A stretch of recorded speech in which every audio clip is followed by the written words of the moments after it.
Éxodo capítulo 1. Tras la historia de los patriarcas de Israel y de José, quien con sabiduría y providencia divina salvó tanto a Egipto como a su propia familia del hambre de muchos años, comienza una nueva etapa en la vida del pueblo hebreo. Ya no se trata de una estancia temporal, sino de la formación de una nación en el seno de otra. Los descendientes de Jacob, también llamado Israel, habían llegado a Egipto cuando José aún ocupaba una posición de poder. Allí recibieron tierras fértiles en la región de Gosén. Eran un grupo reducido entonces, apenas las 12 familias, los hijos de Jacob con sus esposas, hijos y criados. Pero el tiempo pasó, y esos clanes pequeños se transformaron en un pueblo numeroso. Dios había prometido a Abraham, Isaac y Jacob que de su descendencia surgiría un pueblo grande, y la historia que comienza en este capítulo muestra el cumplimiento de esa palabra. El relato abre recordando los nombres de los hijos de Jacob que entraron en Egipto: Rubén, Simeón, Leví, Judá, Isaacar, Zabulón, Benjamín, Dan, Neftalí, Gad y Aser. Sumando las familias, unos 70 integrantes en total. José ya estaba allí, elevado a lo más alto de Egipto después de muchas pruebas y sufrimientos. Con el paso del tiempo, tanto José como sus hermanos y toda esa primera generación murieron. Sin embargo, sus descendientes crecieron y se multiplicaron, llenando el país con su presencia. Esa multiplicación no fue un simple crecimiento demográfico. El texto enfatiza que los israelitas fructificaron, se hicieron fuertes y se llenaron de vigor. La imagen es la de un pueblo bendecido por Dios de una manera desbordante. La abundancia de vida en ellos contrasta con las penurias que más tarde sufrirán. Era la semilla de un destino mayor, convertirse en una nación bajo la guía divina. Pero Egipto no permaneció inmóvil. José había sido recordado con gratitud por salvar la tierra en tiempos de hambre, pero las generaciones que siguieron olvidaron aquella historia. Se levantó un nuevo rey, un faraón, que no conocía a José. Esa expresión encierra más que mera falta de memoria, describe una política nueva, marcada por la desconfianza y el temor. El faraón miró al pueblo de Israel y vio en ellos no a aliados ni a vecinos bendecidos, sino a un posible peligro. Expresó a su propia gente el temor de que, en caso de guerra, los hebreos se unieran con enemigos externos y se rebelaran. El crecimiento del pueblo de Israel, una prueba de la fidelidad de Dios, fue interpretado por el faraón como una amenaza contra el poder imperial. De ahí nació la opresión. Primero se establecieron sistemas de trabajos duros. Se levantaron ciudades almacén para Faraón, Pitón y Ramsés. Los israelitas eran obligados a producir con sudor y fuerza lo que servía como instrumento de gloria y riqueza para Egipto. Se buscaba quebrar su espíritu, reducir su vigor. Pero sucedió lo contrario: cuanto más los oprimían, más crecían y se multiplicaban. Era un signo claro de que había un poder mayor cuidándolos. La mano de Dios estaba con ellos, y su promesa seguía vigente. Este crecimiento despertó aún más la angustia de los egipcios. El relato subraya que llegaron a temer a los israelitas al punto de tratarlos con dureza inaudita.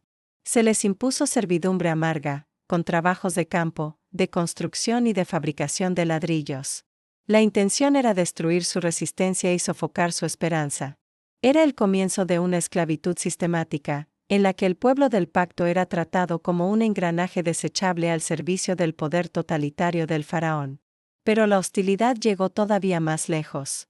El faraón, en un intento de controlar el número de los hebreos, recurrió a una orden sombría: llamó a las parteras hebreas, de las cuales se mencionan 2 por nombre, Sifra y Fúa, y les exigió matar a los recién nacidos varones apenas fueran alumbrados. En cambio, las niñas podían vivir. Con esta orden, el monarca buscaba cortar la fuerza de los hebreos desde la raíz, eliminando a la generación futura de varones que podrían convertirse en guerreros. Aquí aparece una resistencia inesperada y heroica. Las parteras, temerosas de Dios, decidieron no obedecer tal decreto. Ellas, que servían a la vida en el momento más delicado, no estaban dispuestas a ser instrumentos de muerte para los inocentes.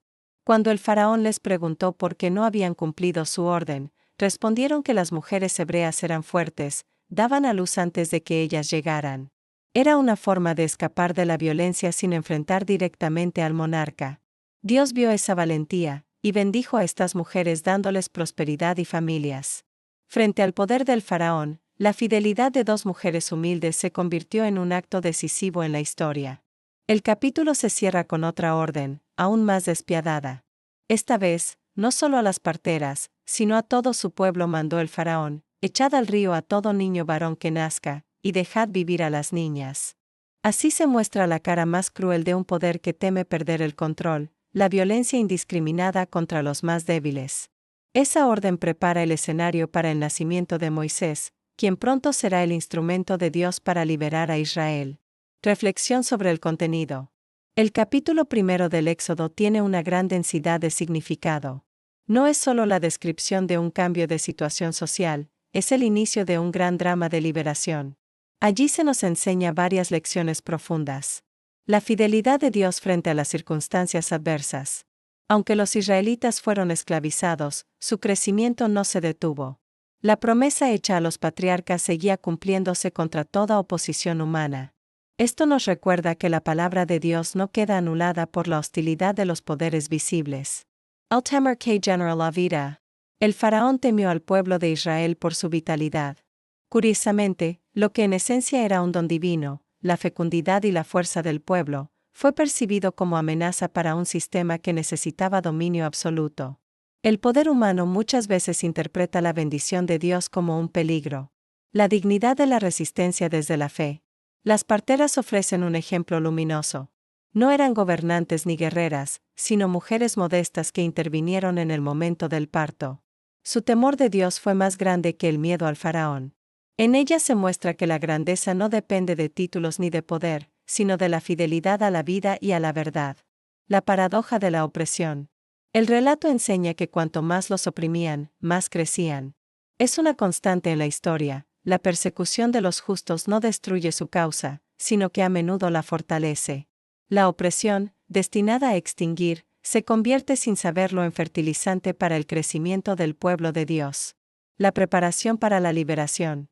Este capítulo es un prólogo monumental. Ante la injusticia del faraón, surge la necesidad de un libertador.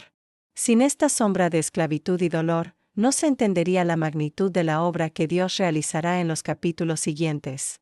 La oscuridad se vuelve el telón de fondo sobre el cual brillará la luz de la liberación. Hoy, este capítulo sigue hablándonos. Nos recuerda que la identidad del pueblo de Dios no la define el poder humano, sino la fidelidad divina. También nos anima a ser valientes como Sifra y Fua, defendiendo la vida y la justicia incluso cuando parece riesgoso. La historia comienza con temor y opresión, pero anticipa la victoria de la esperanza que se cumple en la acción liberadora del Señor. Si te ha gustado el contenido, suscríbete, es gratis, y haz clic en el pulgar hacia arriba. Comparte este video con tus amistades y contactos, me ayudas a crecer. Muchas gracias.